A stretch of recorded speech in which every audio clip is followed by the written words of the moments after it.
Why do you think you're the strongest parental rights? Well, I'm the only one that actually has a record of supporting parental rights. I would note every candidate running, when we had stand up against Disney with respect to the transgenderism and the education, they all sided with Disney. Haley, Trump, some of the ones that have dropped out. So, I mean, if you're not willing to stand up in that situation, then you're probably not going to be somebody that's going to be counted on. And I just don't think they're motivated by these issues. I don't think that they see the idea that you would have things like transgenderism in second grade as being as big a problem as I think it is. And part of that is because I think I have young kids. But that's just not kind of where they've been on those issues. So I don't think it's even close. Accomplishments, far and away, I'm better.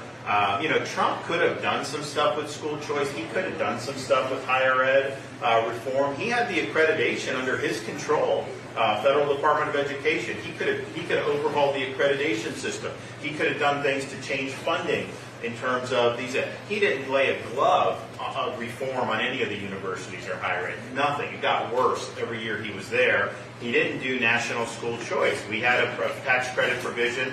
He didn't do anything about that. So that was 4 years. He did nothing on it. It just wasn't something he was motivated to do.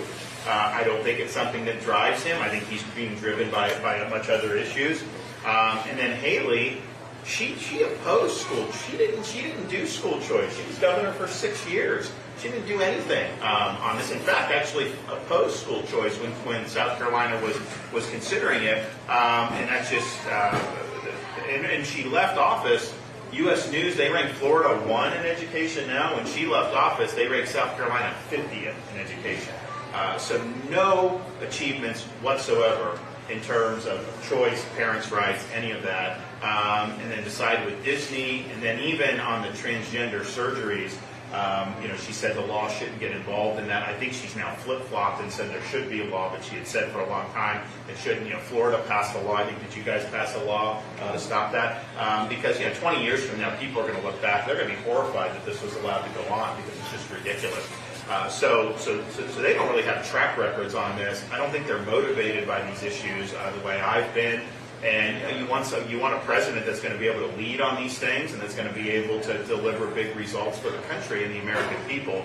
And that'll be me, both in terms of my aptitude on the issues, my interest in these issues, and then my ability to actually deliver results. I mean, what Republican has ever been in a position where you have the teachers union that have just been rendered powerless almost in Florida? I mean, like, they are at the lowest level of power that they've ever had.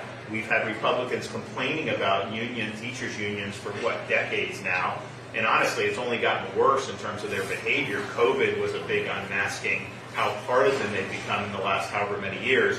And yet, how often does anybody do anything? I do something about it. I've done it. And so parents and students are better off in Florida as a result of what we've done.